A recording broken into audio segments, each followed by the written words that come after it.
Hi, everybody, and welcome to the Jon Myer podcast. Today's topic, we're going to be actually talking about the role of automation in FinOps today. But before we get to that, how about we give our guests a chance to introduce themselves? Thanks, John. My name is Joe Henderson. I'm the head of partner ecosystem at ProsperOps. I've been in partnerships for about 12 years, helping startups scale faster than their partner ecosystem, and been in FinOps for about 6 years.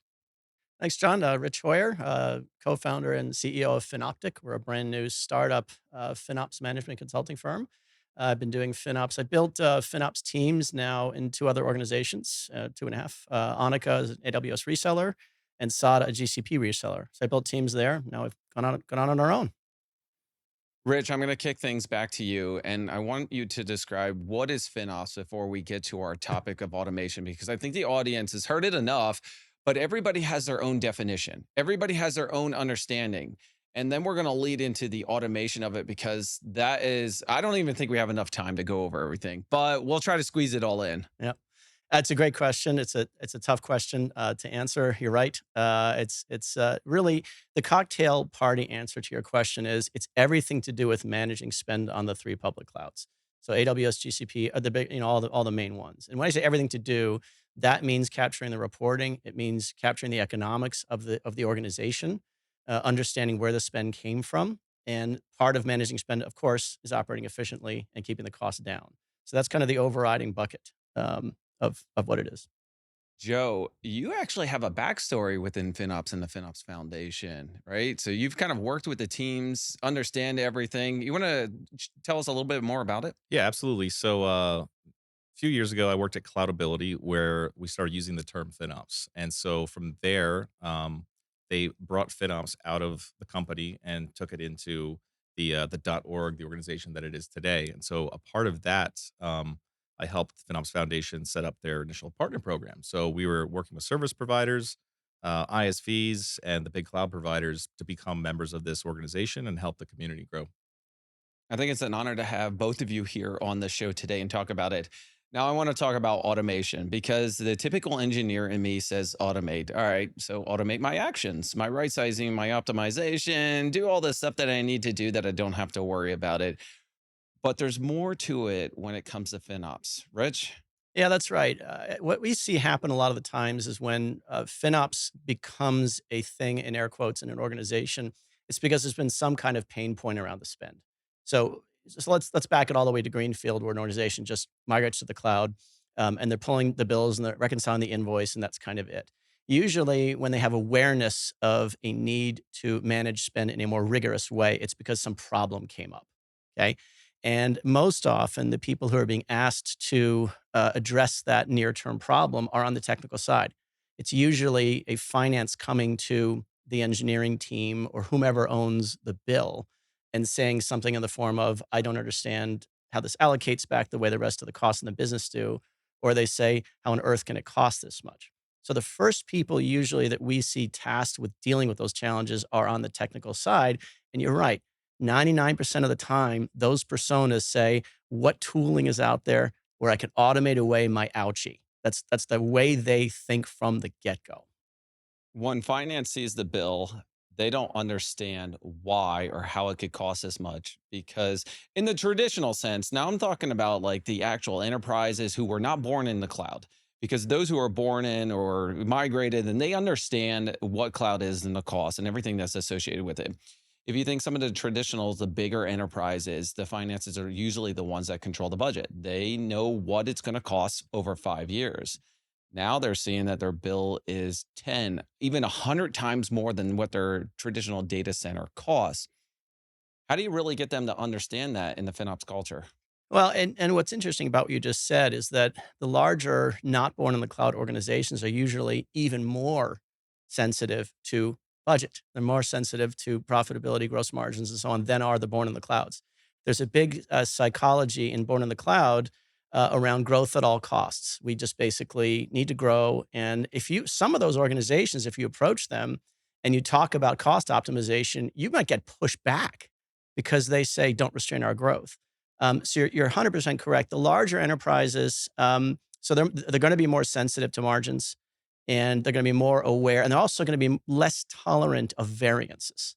So larger Fortune 500, Fortune 100s are really, really hung up on telling the street, this is what it's going to be next quarter. So it's almost worse if you are under, right, than if you hit, because you got a variance you got to explain. And so, to your point, there's a huge amount of education in those institutions, especially if they're not only not born in the cloud, but they're not technology organizations. So you got a giant railroad or something like that, where technology is not what they do. And so, and also, they may be used to a capex model where they just bought a whole bunch of equipment and put it into a building, right? And now they're dealing with this opex model. So, there's a huge education process to get them to understand how the technologies work in broad terms. They don't have to go and do labs and set up S3 buckets and put data in them, but we need them to understand in broad terms of the way the bills are sent and how they're generated and how the economics of the business are. Joe, when we're talking about automation and FinOps, what comes to mind? Automation is basically how you can take the most bulk, sort of in AWS's case, compute, and apply a tool to it and actually get savings without any actions being taken by engineering. When you say apply a tool to it, what tools are out there to help us Well, apply? obviously, I work at ProsperOps, so I have to talk about that. But it's interesting because just talking about tools that are out there, we're at reInvent right now. There's probably on that floor, probably 30 at least tools that do some form of FinOps or cloud cost optimization. And so it's very confusing right now to the market of like who does what, what's really automated, what's not really automated. So it's very challenging right now, but it also is, provides a bright future for what these tools can actually achieve for their customers. So we're seeing folks, use services companies, use a visibility tool, and now we're starting to see them bolt onto an automation tool to get some outcomes. When they're bolting on this automation tool, and you said 30, and I think that's might be a little bit on the light Probably. side because I've seen a lot of FinOps companies, and this is what we do for FinOps, and I've seen a lot, and there's some great ones out there. I can't name them all, but there's a number of them that where ProsperOps is one of them. The automation, and what I realize is that it's very hard to find that one automation tool to help you, true automation on it. Rich, this is going to open up a can of worms. And should you automate FinOps, and why would you or why wouldn't you? Yeah, that's a great question. The first thing is we don't want our clients to lead with it. As if they're having some kind of pain point to lead with what is the tooling, what is the automation to solve this. So our philosophy is very much starting with people and process first and moving toward an automation as an enabler of that. So if we have the right skills in the organization, the right practices, and we find a corner, if you will, or a component of the FinOps challenge that is easily automatable, that's the short answer is where we want the client to do that. So, for example, the work that ProsperOps does, there's great visibility into what they're doing. There's a lot of comfort into it because they're optimizing the pricing of purchasing of the components. That's very different than automation that seeks to do something like, hey, just turn this on and we're going to blow away every instance that was under 1%. I mean, frankly, a lot of engineers just run screaming from that idea. And there are a lot of people that want to try to solve the problem that way. And for perfectly good reasons, they really, really, really want a human in the loop of that type of thing. So the answer to your question is when you don't want to automate, one answer is anytime there's going to be an interplay between the outputs of tools that a human needs to interpret, right? And that interpretation is non-standardizable in that org. So concretely, maybe you've got some kind of cost allocation that has to happen. And there's business judgment in how that business needs to reallocate some cost differently from how the vendor provided it. Really hard to automate that. We need humans in the loop to do that work. And then I think the second area where you would not want to, once again, would be, where there's either discomfort or lack of visibility into what the effects of the automation would be. So most of the pushback we see, once again, is going to be on some kind of automated optimization activity where there's a hazard, perceived hazard by the technical side to their operations, quite honestly. Rich, how do you slow companies down? Most of the time, companies will reach out to, like, say, FinOptik, right? And for their FinOps products, and they want to automate immediately right away because their budget, they're way overspending cloud. At that point, they've come to you not too late, but they've started this process too late that they want immediate results within a day, within a week, or whatever it is. And that's where you need to slow them down that we're not going to throw a tool in here. We need to understand what you have in place, how you do it, how it gets done. How do you approach that? Yeah, I mean, it just starts with the educational process, really with the conversation we're having now around the idea that, we need to get the people and processes fixed first and get the skills in here before we decide where is there a gap that's represented by a tool. So I'll give you an example on like cost management tooling is a great example of that. You get this question, you come into a client, should we have a cost management tool, right?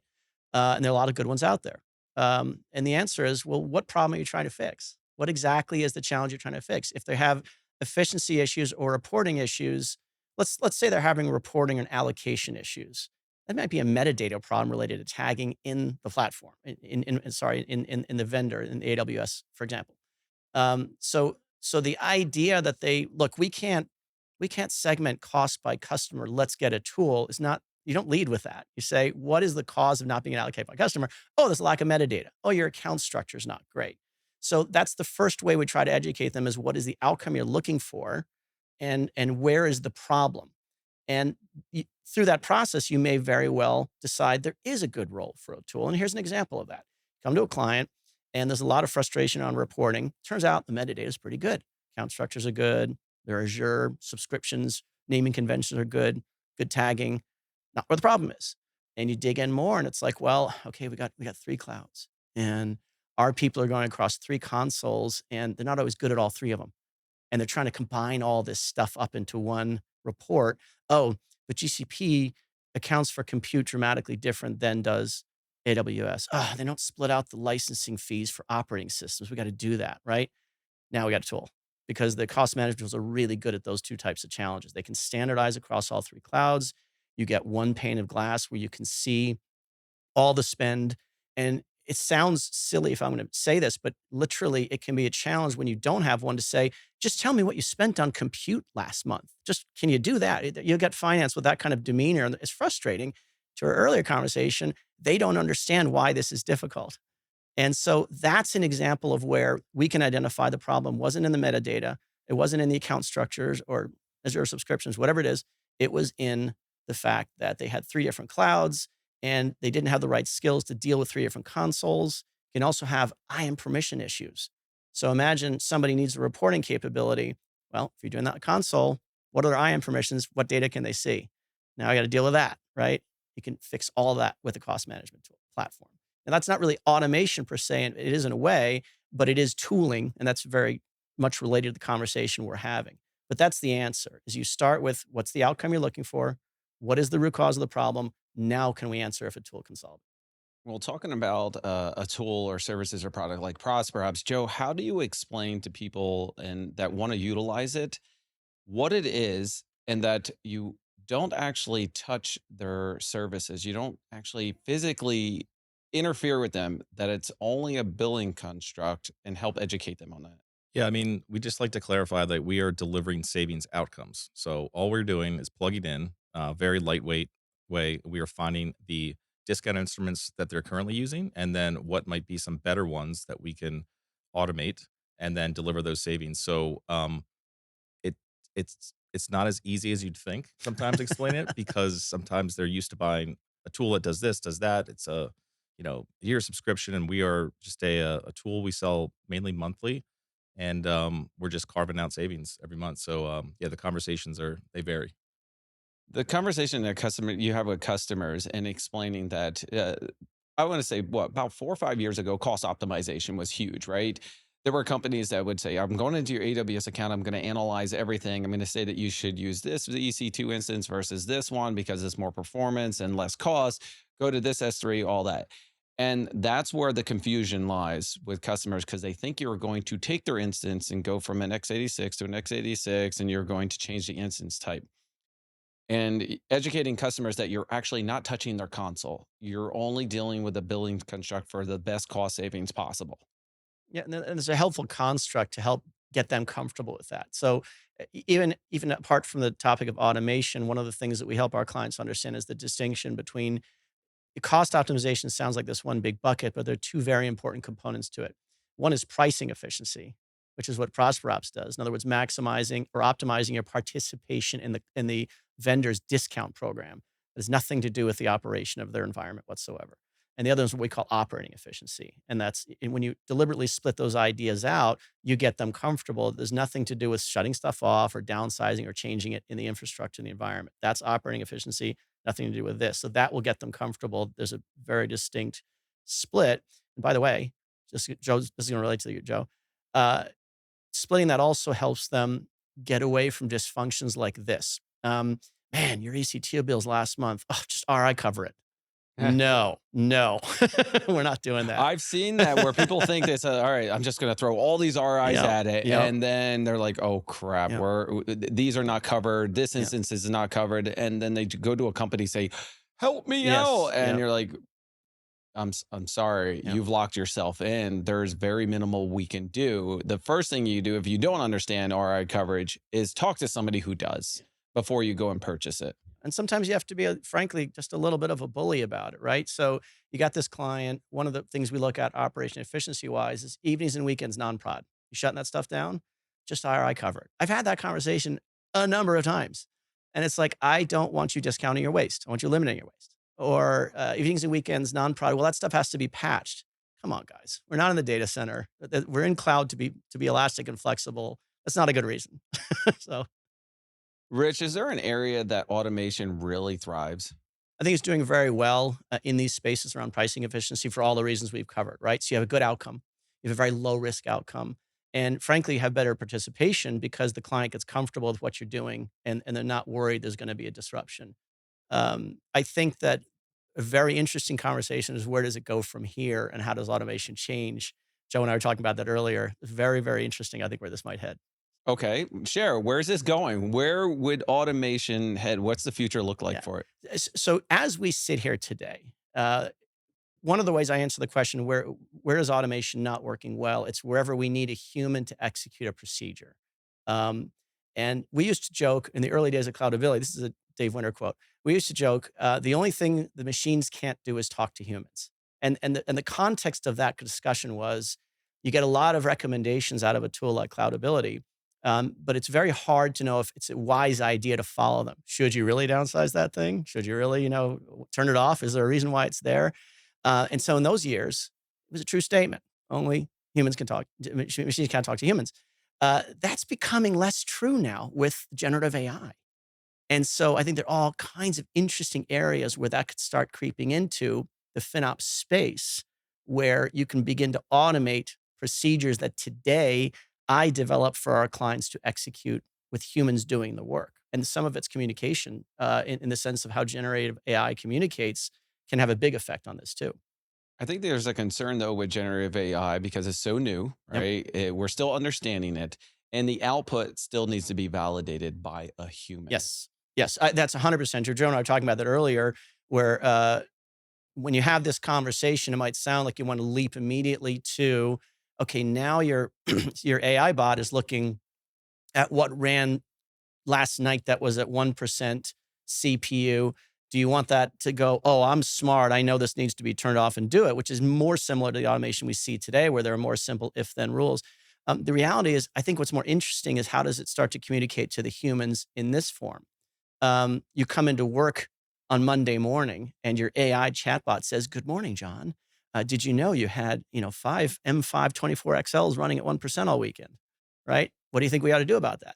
And what's compelling about that idea, a couple of things. One is, frankly, I think it's going to be a lot less threatening to the engineering team to get recommendations from a machine because there's no shame.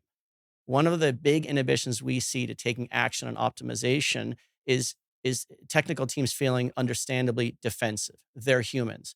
If they really did leave 5 24XLs on, do they really want to admit it? Do they really want FinOps to come in Monday morning and say, hey, could you shut those off? Oh, yeah, sorry. Nobody wants to have that conversation. What they want to say is, uh-oh, I stepped in it. Well, you know what? I kind of need them for another 6 hours because, and they kind of make up, and it's a human thing. It's how humans behave. One of the biggest challenges we have today is getting engineers to follow recommendations that the tooling provides. And I think it's very interesting to think about how they may behave differently if an AI bot says the same thing and there's no shame and nobody knows any better and they turn it off, right? Well, they don't know any better until finance sees the bill, right? And then then the bot can go explain it. Don't worry. We've taken Yeah. care of that, right? Yeah. Like, no need to talk to John. Right, right. But it'll still finance will still like that it's going to be a smaller bill than it would have been if it ran for 6 more hours, so he could cover his reputation, right? So I think there's going to be all kinds of follow-on effects in the communication side of how generative AI may affect this that are going to be profoundly interesting. Obviously outside of FinOps, but within FinOps, I think that's where we're going to see some exciting developments in the next 5 or 10 years. Joe, where do we see automation going?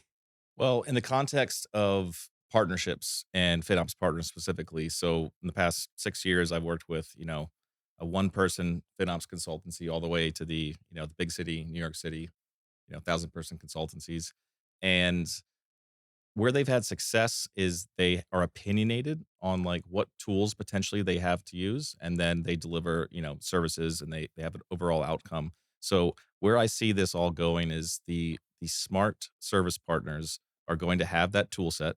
It's going to include an automation tool to deliver those immediate savings outcomes. It's going to probably include one, maybe two recommended visibility recommendation tools if that applies. And then it's going to be a service that's going to start with an assessment. It's going to be probably a ramp up to a certain stage, and then it's going to be an advisory service going on with that. But automation is going to be there, consistently delivering those outcomes, so they can sort of justify why they're there and also deliver the outcomes to the customers. So I think the partners that are very smart, like the partner that we're sitting with today, they're figuring a way not only how to bundle all this together in services plus tools, but they're also figuring out how to bundle it from a procurement perspective.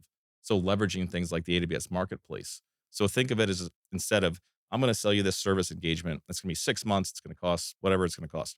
I'm going to sell you this one tool that's a year subscription for $100,000. And then I'm going to sell you this automation tool that's a percentage of spend. That's three different procurement purchases that need to happen, three different cycles that are going through there, instead of a service provider coming in and saying, hey, I'm gonna take care of this whole thing.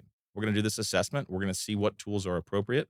We're gonna start automating some savings back to you, and then we're gonna advise you for the long haul here. And guess what? The services and these tools can be bundled up and purchased on the AWS marketplace, and that goes on your cloud bill that you already have budget for. That's where I see sort of the nirvana of this going, and a lot of service companies like FinOptik are kind of leading this right now. Rich, I'm going to pass this to you. And the reason I want to ask you this question is because one, Joe is sitting here as a part of is how do you educate customers on the different tooling that's out there? We just mentioned that there are 30 plus sitting over at the expo. How do you help them decide what is best for them that is trustworthy and not just one out there to complete a certain task and make a buck? Yeah. Yeah. Number one thing is need based, right? So for the tool at all, that the need is there in the client and it will solve the problem they have. Number two is we like to be very agnostic about the tools. And so what we like to do is find 3 or 4 that we really like and just simply recommend that that client go get POCs or get demos and see what resonates with them there. I think what Joe said about having the partners also be in service is hugely important because putting a tool in, how successful that's going to be is going to vary tremendously. I'll give you an example of that. If you think about a cost management tool, they go and they subscribe, right? It's percentage of spend. And you got 5, 6 FinOps practitioners using it. It's not going to be a good outcome for that client, right? Because what we need is real-time visibility by technical owners. So that's an area where services kind of, there's a really symbiotic relationship between the tooling and the services, because there you can educate the client on the fact that, hey, one of your KPIs is what percentage of your technical owners are logging onto the tool. That's a KPI, right? And if it's 10%, that's not good. We know we're leaving money on the table doing that. So the service provider can then do a socialization campaign. Here's the tool. Here's how you log onto it. Here's why this matters. Here's how to use this report. Here's how to respond to it, right? That's the symbiosis between the tool and the consulting. There have been so many instances when you onboard somebody, they get access to all this types of applications, everything you get. And then you go back as an admin and you look at the last time that they logged Yep. in and it says never. Yep. That's a problem. Yep. It should be only on a need basis and going. Guys, I got to wrap this up. Rich, thank you so much for joining. Thanks for having me. Appreciate it. Joe, thank you so much for joining this course. awesome conversation. Thanks, John. All right, everybody, this has been another awesome episode talking about the role of automation in FinOps today. You've been watching a Jon Myer podcast. Don't forget to hit that like, subscribe, and notify because guess what? We're out of here.